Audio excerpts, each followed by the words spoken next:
Hello everyone. आज हम start करेंगे क्लास 12th का चैप्टर नंबर 2 मैथ्स में इन्वर्स ट्रिग्नोमेट्रिक फंक्शंस।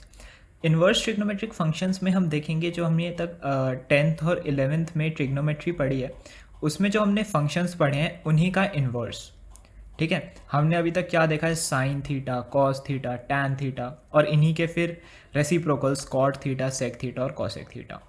तो जब हम इन फंक्शंस के, अभी तक ये क्या थे, ये सिर्फ ट्रिग्नोमेट्रिक फंक्शंस थे, बट अब यहाँ पे क्या आ गया, इनका इन्वर्स आ गया। सो इन्हीं फंक्शंस का जब हम इन्वर्स पढ़ेंगे तो उनको हम कहते हैं इन्वर्स ट्रिग्नोमेट्रिक फंक्शंस। अब यहाँ पे इंट्रोडक्शन में हमें इसका मतलब देखना है कि क्या मीनिंग होता है इन्वर्स ट्रिग्नोमेट्रिक फंक्शंस का। So inverse functions of trigonometric ratios, मतलब जो हमारे पास ट्रिग्नोमेट्रिक रेशियोज हैं, कौन कौन सी, साइन इन्वर्स, कॉस इन्वर्स, यही सारी, use to obtain an angle from any of the angles trigonometric ratio. इसका क्या मतलब है, अभी तक हमने क्या देखा है, अगर हम सिंपल सी बात देखें तो हमने ये देखा है कि जो साइन 30 होता है वो 1/2 होता है। ठीक है, ये वैल्यू होती है साइन 30 की 1/2। इसी तरीके से हमारे पास और भी काफ़ी अलग अलग टाइप के वो होते हैं, एंगल्स होते हैं, तो वैल्यूज़ होती हैं और रेशियोज़ होते हैं, और हर किसी की एक अलग वैल्यू होती है। अब हमें ज़रूरी नहीं है हमेशा एंगल दिया जाए, क्या पता हमें ये वैल्यू दे दी जाए साइन के साथ और हमसे पूछा हो कौन सा एंगल है, तो इसी चीज़ को हम कहते हैं इन्वर्स ट्रिग्नोमेट्रिक फंक्शंस। जैसे मान लो साइन थीटा हमें गिवन है और हमें गिवन है ये वैल्यू है √3/2। ठीक है, साइन थीटा कितना है, √3/2 है, और हमें फाइंड करना है थीटा कितना होगा। तो अब ये चीज़ आप कैसे फाइंड करोगे, देखो वैसे तो आपको याद होना चाहिए कि साइन 60 जो होता है वो √3/2 होता है, तो थीटा की वैल्यू आ गई 60 डिग्री। बट यहाँ पे इन्वर्स ट्रिग्नोमेट्री में हम इसे कैसे लिख सकते हैं कि अगर साइन थीटा √3/2 है तो जो थीटा होगा वो होगा साइन इन्वर्स √3/2। Sign inverse √3/2। ठीक है, कभी भी ये चीज़, मतलब ये ज़्यादातर मिस्टेक्स करते हैं स्टार्टिंग में, चैप्टर का नाम पढ़ के हमें ऐसा लगता है कि जो साइन इन्वर्स थीटा होता है वो 1/sin थीटा होता है, बट ये चीज़ बिल्कुल गलत है। ठीक है, क्योंकि अगर ये इसका तो मतलब ये हो गया कि ये कॉसेक थीटा है, फिर तो हमें अलग से पढ़ने का कोई मतलब ही नहीं रहा इन्वर्स को। ठीक है, फिर तो ये हो गया सीधा सीधा कि साइन इन्वर्स थीटा मतलब जो भी ट्रिग्नोमेट्रिक इन्वर्स हैं वो उसका रेसिप्रोकल है, तो ये तो कोई सेंस नहीं हुई। ठीक है, तो ये जो चीज़ होती है ये तब होती है अगर साइन थीटा का होल इन्वर्स हम देखते, तो हम इसे लिख सकते थे 1/sin थीटा जो होता है कॉसेक थीटा के equal. But sign inverse theta जो होता है वो 1/sin थीटा के इक्वल नहीं होता, ये चीज़ रॉन्ग है। ठीक है, हम क्या करते हैं, सिर्फ साइन को उस तरफ भेजते हैं, एंगल यहीं रहता है।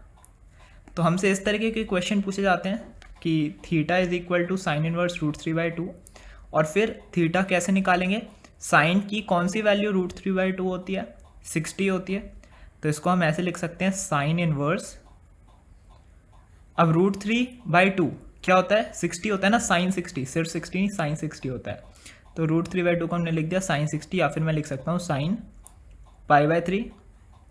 अब साइन इनवर्स और साइन की जब हम मल्टीप्लाई करेंगे, किसी भी नंबर की उससे खुद के इन्वर्स से मल्टीप्लाई करते हैं तो वो एक दूसरे से कैंसिल हो जाते हैं, और थीटा की वैल्यू हमारे पास आ गई π/3। ये चीज़ समझ आई कि जो थीटा है वो हमारे पास आ गया π/3। इस तरीके से हम इन्वर्स फंक्शंस को सॉल्व करते हैं। ये टेबल जो मैंने यहाँ पे बना रखी है इसका भी हम मीनिंग देखेंगे, ये किस वजह से है, मतलब क्यों बनाई है ये बेसिक होता है इन्वर्स ट्रिग्नोमेट्री का, कि इन्वर्स ट्रिग्नोमेट्री हम इसे कहते हैं जहाँ पे हमें वैल्यू दे रखी है और हमें वो एंगल फाइंड करना है। 11th और 10th में हमने क्या किया था, हमें दे रखा था √3, मतलब एंगल दे रखा था, चाहे 30 हो, 60 हो, या कोई भी एंगल हो वो दे रखा था, और हमें क्या फाइंड करना होता था, उसका नंबर फाइंड करना था, उसकी वैल्यू फाइंड करनी होती थी कि इस एंगल साइन के साथ इस एंगल पे क्या वैल्यू होगी, या कॉस के साथ इस पर्टिकुलर एंगल पे क्या वैल्यू होगी। बट यहाँ पे हमें वो वैल्यू दे रखी है और हमें एंगल फाइंड करना है कि जब साइन इनवर्स इस वाली वैल्यू के साथ होगा तो कौन सा एंगल बनाएगा। So that is inverse trigo. अब यहाँ पे हम देखते हैं डोमेन और रेंज क्या होती है फंक्शंस की। ठीक है, 11th में हमने डोमेन और रेंज का फंक्शन डोमेन और रेंज का कंसेप्ट स्टार्ट किया था यहाँ पे हम उसे ही कंटिन्यू करेंगे, बट अब यहाँ पे हम उसे देखेंगे इन्वर्स फंक्शंस के लिए।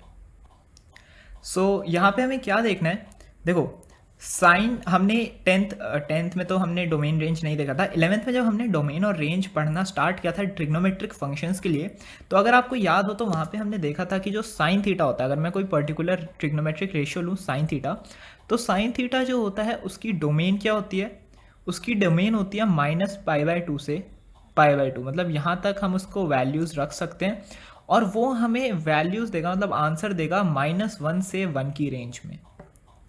ठीक है, ये चीज़ आपको पता है साइन और कॉस दोनों में ही क्या होता है, दोनों की वैल्यू -1 से कम नहीं जा सकती और 1 से ज़्यादा नहीं जा सकती। ठीक है, तो हम डोमेन रखते थे उसकी -π/2 से π/2 और उसके लिए हमारे पास रेंज आती थी -1 से 1।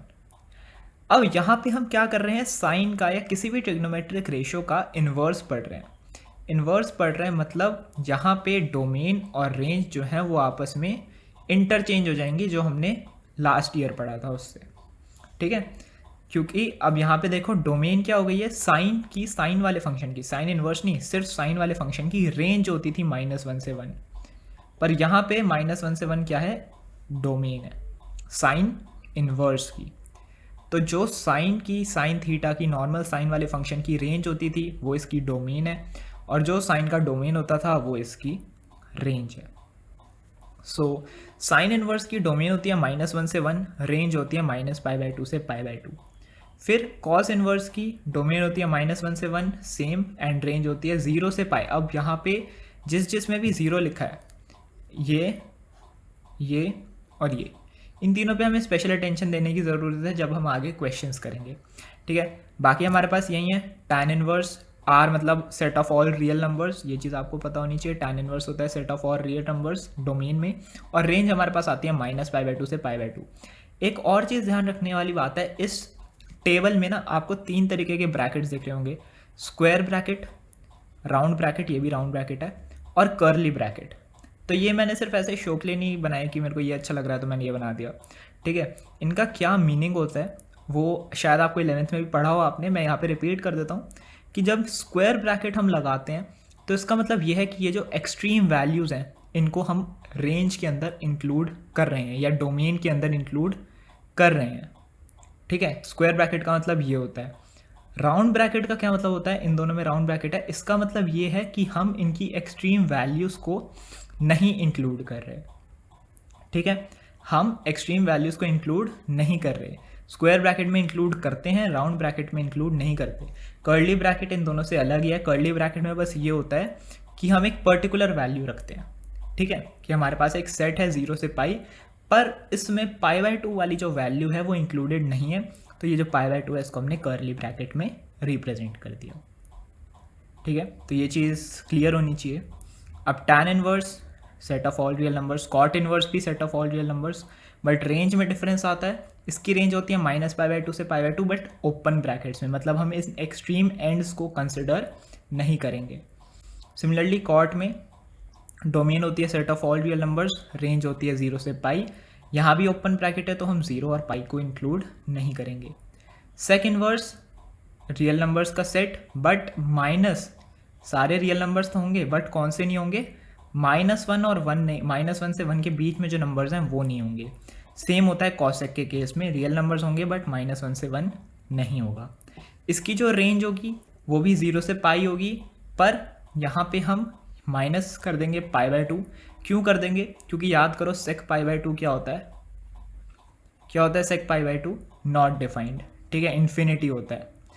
और यहाँ पे कॉसेक के केस में हम 0 को इंक्लूड नहीं करेंगे, क्योंकि दोबारा से याद करो कॉसेक 0 जो होता है वो भी नॉट डिफाइंड होता है। सो नॉट डिफाइंड वैल्यूज़ को हम रेंज में इंक्लूड नहीं कर सकते, क्योंकि ऑफकोर्स वो नॉट डिफाइंड है, वो डिफाइंड ही नहीं है, तो उसकी वैल्यू कैसे निकालेंगे, उसकी रेंज कैसे, मतलब रेंज में कैसे इंक्लूड करेंगे उसे, तो हम उसे रेंज से रिमूव कर देते हैं। सो ये है एक basic table inverse trigonometric ratios का, जहाँ पे हमें डोमेन दे रखी होती है और रेंज दे रखी होती है। ये टेबल आपको याद होनी चाहिए, इंक्लूडिंग ये ब्रैकेट्स। ठीक है, क्योंकि अभी इनका आगे बहुत यूज़ आने वाला है। हमें जो अभी एक्सरसाइज 2.1 हम करेंगे इसी वीडियो में, उसमें इस टेबल का बहुत यूज़ आने वाला है, और स्पेशली जिनको मैंने रेड से मार्क किया है, कॉस इनवर्स, कॉट इनवर्स और सेक इनवर्स। क्योंकि इनकी रेंज हमेशा पॉजिटिव है, 0 से पाई, 0 से पाई, 0 से पाई। तो नेगेटिव वैल्यूज़ के केस में हमें इसमें यहाँ पे स्पेशल ध्यान देना है। सो इतना तो हो गया इंट्रोडक्शन पार्ट। अब हम मेन जो इसकी एक्सरसाइज हैं और जो क्वेश्चन हैं वो स्टार्ट करते हैं, तभी आपको ये चीज़ जो है कम्प्लीटली क्लियर हो जाएगी। So let's move to exercise 2.1। So exercise 2.1 हम स्टार्ट कर रहे हैं। सबसे पहले 1 to 10 तक जो क्वेश्चंस हैं उसमें हमें प्रिंसिपल वैल्यूज़ फाइंड करनी है कुछ गिवन इन्वर्स ट्रिग्नोमेट्रिक फंक्शंस की। तो वो स्टार्ट करते हैं। साइन इन्वर्स -1/2 है, तो अब हम इसको किस तरीके से सॉल्व करेंगे, कैसे सॉल्व करेंगे, वो हमें देखना है। तो साइन इन्वर्स 1/2, साइन इन्वर्स 1/2 -1/2, इसको मैंने थीटा के इक्वल मान लिया अभी के लिए। ठीक है, साइन इन्वर्स 1/2 को मैंने थीटा मान लिया। तो ये क्या हो जाएगा, sine theta is equal to -1/2, और साइन की कौन सी वैल्यू -1/2 होती है, sine -π/6। Sine theta is equal to -1/2 is equal to sine -π/6, -π/6 होती है। अब और -π/6 मैं यहाँ पे इंक्लूड कर सकता हूँ, क्यों, क्योंकि अभी हमने देखा था ऊपर कि जो साइन की रेंज होती है वो -π/2 से π/2 होती है। तो मतलब मैं इंक्लूड कर सकता हूँ इसे माइनस को। तो यहाँ पे मेरा जो आंसर आएगा वो कितना आएगा कि जो थीटा आएगा वो हो जाएगा -π/6।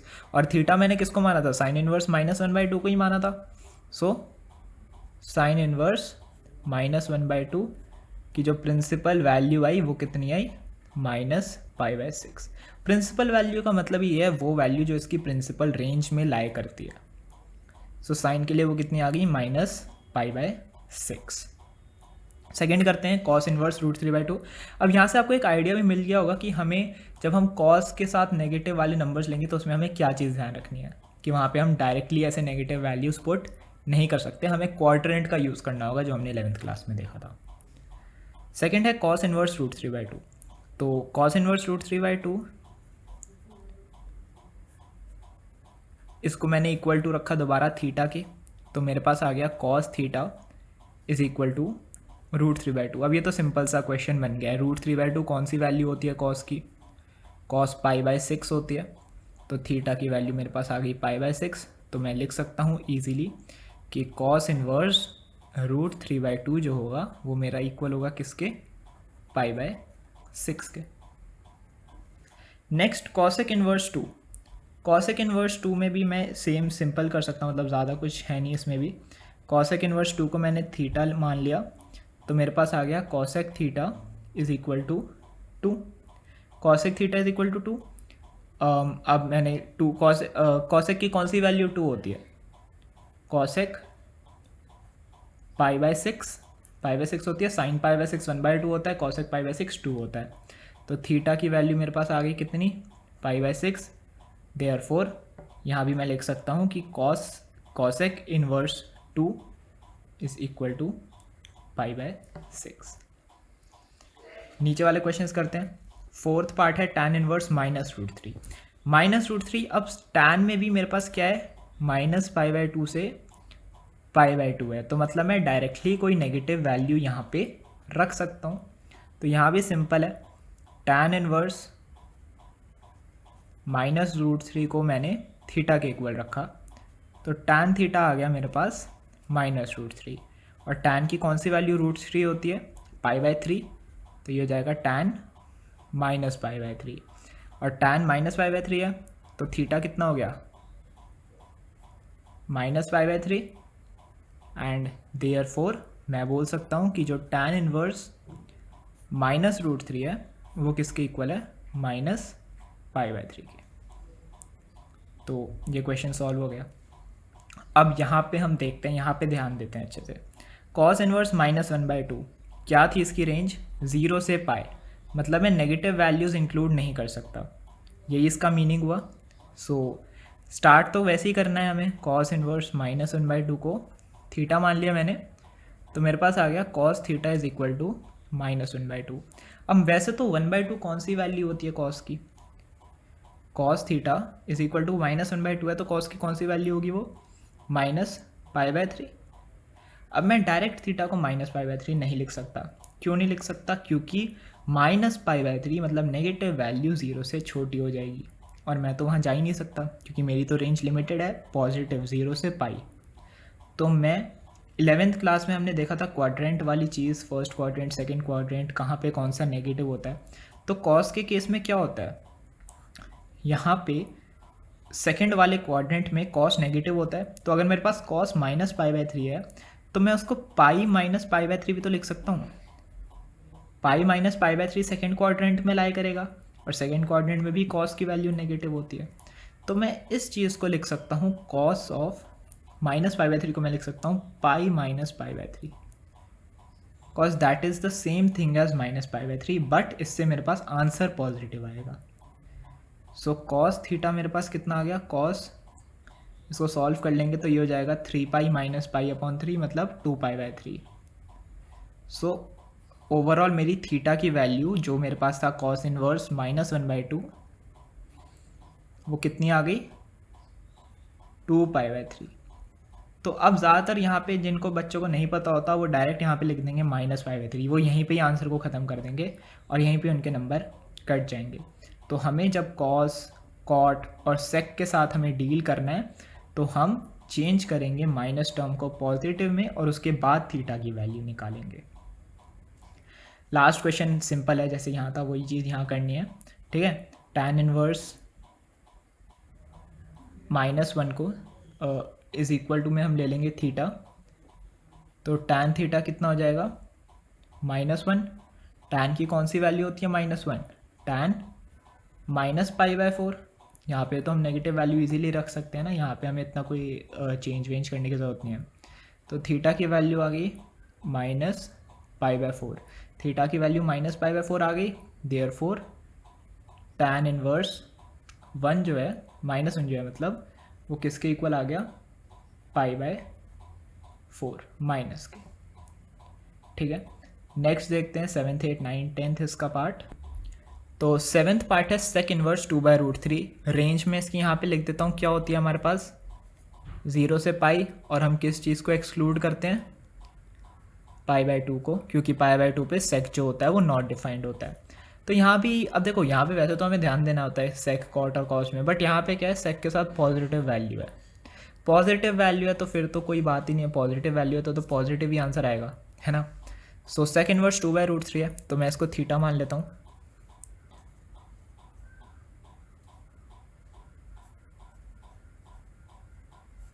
Is equal to theta.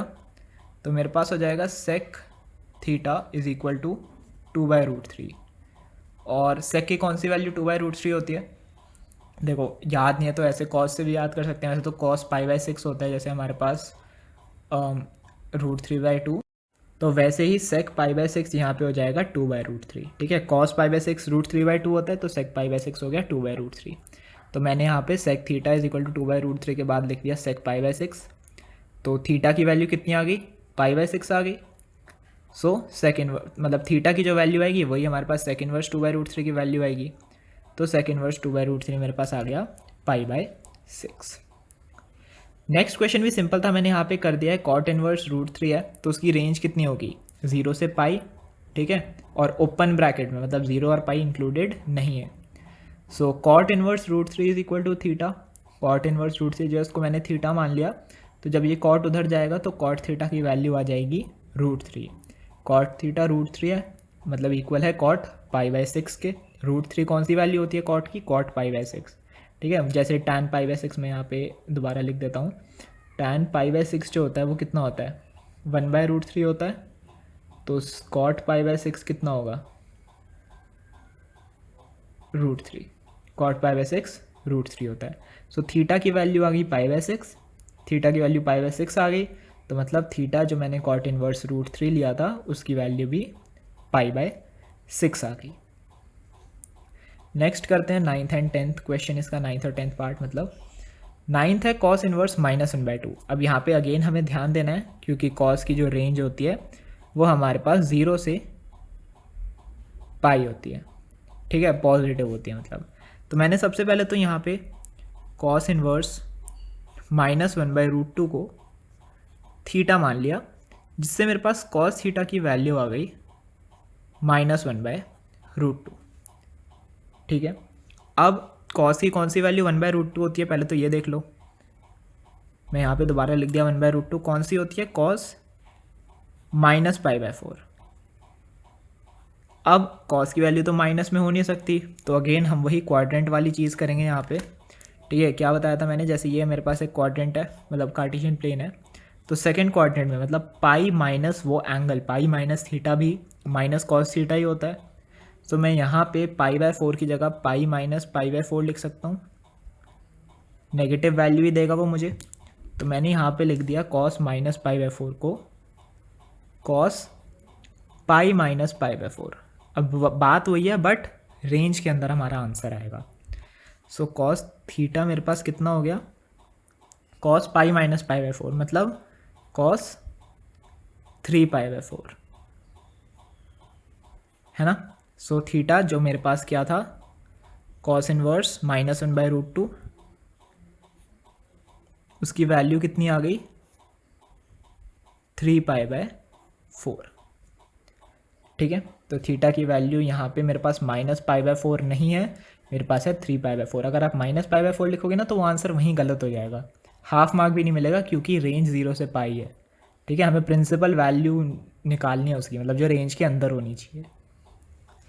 Next है कॉसेक इनवर्स -√2। अब माइनस है बट कॉसेक में चलता है, क्योंकि कॉसेक की जो रेंज है वो -π/2 से π/2 है। ठीक है, एक्सक्लूसिव ऑफ 0, सो ये चलेगा यहाँ पे। ठीक है, मैंने क्या मान लिया, कॉसेक इनवर्स को मान लिया मैंने थीटा। तो कॉसेक थीटा मेरे पास कितना हो गया, -√2। कॉसेक थीटा -√2 हो गया, और कॉसेक की कौन सी वैल्यू -√2 होती है, कॉसेक -π/4। ठीक है, अब कॉसेक से कॉसेक कैंसिल हो जाएगा, वही चीज़, मतलब थीटा की वैल्यू कितना आ गया मेरे पास, -π/4, और थीटा मैंने माना था कॉसेक इनवर्स -√2 को। सो फाइनली मैं आंसर लिख सकता हूँ कि कॉसेक इनवर्स -√2 की जो प्रिंसिपल वैल्यू है वो है -π/4। ये फाइनल आंसर है। तो इसी के साथ हमने 1 to 10 कंप्लीट कर लिए। अब जो आगे की क्वेश्चन है उसमें हमें वैल्यू फाइंड करनी है, वो हम स्टार्ट करते हैं। सो ये है हमारे पास 11th और 12th क्वेश्चन, जहाँ पे हमें वैल्यूज़ फाइंड करनी है इस पूरे की, tan inverse 1 plus cos inverse -1/2 plus sine inverse -1/2। Value find करनी है, मतलब पहले हमें उन्हें पाई वाली फॉर्म में चेंज करना है, रेडियंस की फॉर्म में चेंज करना है, और फिर उनका सम या सब्ट्रैक्ट जो भी है वो करना है। सो देखो, अभी जो हम पीछे कर रहे थे सॉल्व, वो मैं बहुत ही, मतलब आपको समझा रहा था मैं आपको, तो मैं बहुत ही उस मेथड से कर रहा था। अगर आपको डायरेक्ट पता चल जाता है कि यहाँ पे कौन सा एंगल आना चाहिए, तो आप डायरेक्ट भी लिख सकते हो। ठीक है, इस वाले क्वेश्चन में मैं आपको थोड़ा सा डायरेक्ट करके दिखाता हूँ। जैसे tan इनवर्स 1 है, तो tan इनवर्स 1 में अब मैं फिर से थीटा लूँ, फिर 1 को मैं वो लिखूँ, इतना सब नहीं करेंगे। हम क्या करेंगे, tan इनवर्स को tan इनवर्स लिखेंगे, 1 की जगह मैं डायरेक्ट लिख दूंगा tan π/4, क्योंकि 1 कब होता है, tan π/4 पे 1 होता है ना, वही। प्लस अब मैं यहाँ भी कॉस इनवर्स, अब देखो कॉस इनवर्स में माइनस है, तो मतलब मैं डायरेक्ट वैल्यू नहीं लिख सकता। ठीक है, तो यहाँ पे देखना ध्यान से, -1/2 कब होता है, कॉस 1/2 कब होता है, π/3 पे, तो -1/2 -π/3 पे होगा। पर अब मेरे को पता है कि मैं डायरेक्टली -π/3 नहीं रख सकता, तो मैं क्या रख दूंगा, पाई -π/3। ठीक है, और साइन का मैं डायरेक्ट लिख सकता हूँ, साइन -1/2 कब होता है, साइन -π/6 पे। तो अब देखो, आप इतना बड़ा मेथड करते, यहाँ पे हमने एक ही लाइन में लिख दिया। अब हमें कुछ नहीं करना, tan इनवर्स से tan कैंसिल, कॉस इनवर्स से कॉस कैंसिल, साइन इनवर्स से साइन कैंसिल। ये काट के दिखाना मत, मैंने बस को समझाने के लिए काटा है। सो ये हो जाएगा, π/4 बचेगा यहाँ पे, प्लस पाई -π/3 कितना होता है, 2π/3 प्लस -π/6। तो एलसीएम ले लेते हैं, 12 आ गया, 4 3 ज़ा 12 तो 3 पाई, 3 4 ज़ा 12 तो 4 2 ज़ा 8 पाई, -6 2 ज़ा 12 तो 2 पाई। तो ये कितना आ गया, 8 + 3 11 -2 9 π/12, और अगर मैं इसको सिंप्लीफाई करूँ तो मेरे पास आंसर आ जाएगा 3π/4। बस देखो, क्योंकि ये देखो ये जो क्वेश्चन होते हैं ना ये 1 या 2 नंबर में आते हैं, तो कुछ ऐसा नहीं है कि इसमें आपके मार्क्स कटेंगे। ये स्टेप भी मैंने एक्स्ट्रा किया है। अगर आप इतने एक्सपर्ट हो गए इन तरीके के क्वेश्चंस करने में तो आप डायरेक्ट भी लिख सकते हो tan इनवर्स 1, आपने देखा 1 tan π/4 होता है, tan से tan कैंसिल, डायरेक्ट लिख दिया π/4, यहाँ डायरेक्ट लिख दिया 2π/3। पर वहाँ पे क्या होता है, गलती के चांसेस ज़्यादा होते हैं, तो कम से कम आप ये चीज़ तो कर ही देना, ठीक है। और इससे क्या होता है, थोड़ा टाइम कम लगता है और इसमें आपको कोई नंबर नहीं काटे जाएंगे। अगर ये 2 नंबर का आता है आपको 2 में से 2 ही मिलेंगे, ठीक है। ज़रूरी नहीं आप वो पूरा उसको थीटा मानो और वो सब करके सॉल्व करो, ठीक है। सो हम इस तरीके से भी सॉल्व कर सकते हैं। अब आपको समझ आएगा। एक बार दोबारा बता देता हूँ क्या किया है मैंने। 1 था, 1 को मैंने tan इनवर्स को एज इट इज़ लिख दिया मैंने यहाँ पे, और 1 को मैंने लिख दिया tan π/4। कॉस इनवर्स को ऐसे ही रहने दिया। -1/2 को मैंने पूरा कैलकुलेट करके लिखा है कि देखो कॉस -π/3 जो होता है वो होता है मेरे पास -1/2, बट मैं माइनस वाली वैल्यू नहीं लिख सकता यहाँ पे, तो मैं इसको क्या करके लिखूँगा, पाई -π/3 करके लिखूँगा। सो मैंने यहाँ पे उसे पाई -π/3 करके लिखा है। साइन में मैं लिख सकता हूँ डायरेक्ट -π/6, तो मैंने डायरेक्टली साइन को साइन रहने दिया, साइन इन्वर्स रहने दिया मतलब, और -n/2 की जगह साइन -π/6 लिख दिया। फिर tan से tan कैंसिल, कॉस इन्वर्स से कॉस कैंसिल, tan इन्वर्स से tan cancel, and sign inverse से साइन कैंसिल। सो ये बचा मेरे पास जो उनके अंदर एंगल्स थे π/4, 2π/3, पाई -π/3, 2π/3 एंड -π/6। फिर जब हम इनको सॉल्व कर लेंगे एलसीएम लेके 12, ये हमारे पास फाइनल आंसर आ जाएगा 3π/4, और ये कम्प्लीटली राइट आंसर है, ठीक है। जितने भी मार्क्स का होगा फुल मिलेंगे। 12th क्वेश्चन स्टार्ट करते हैं। यहाँ भी वैसे ही करेंगे, यहाँ तो माइनस का साइन भी नहीं है कहीं पे, तो कॉस इनवर्स 1/2, कॉस की कौन सी वैल्यू 1/2 होती है, π/3 पे, तो इसको मैं डायरेक्ट लिख सकता हूँ कॉस इनवर्स कॉस π/3 प्लस, अब ये 2 ऐसे ही रहने दो, 2 है ना कांस्टेंट टर्म है, 2 को ऐसे ही रहने दो, हम बस अंदर वाली चीज़ देखते हैं, साइन इनवर्स, और 1/2 को हम क्या लिख सकते हैं, साइन की टर्म्स में ही लिखना है π/6, क्योंकि साइन π/6 ही 1/2 होता है।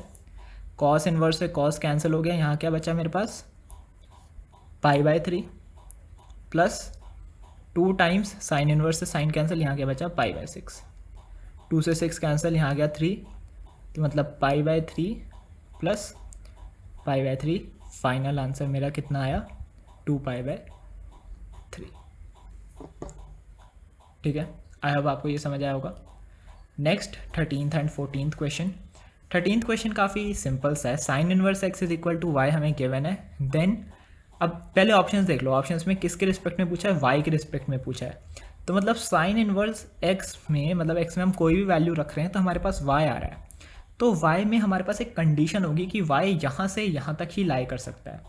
तो देखो y क्या है, साइन इनवर्स वाले फंक्शन के लिए जो y है वो इसकी रेंज है। एक तरीके से यही तो मतलब हुआ कि y जो है वो साइन इनवर्स x की रेंज है, और साइन इनवर्स की रेंज क्या होती है, -π/2 से π/2। अब -π/2 से π/2 दो जगह दे रखा है, a और c को तो भूल जाओ, वो तो 0 से पाई है।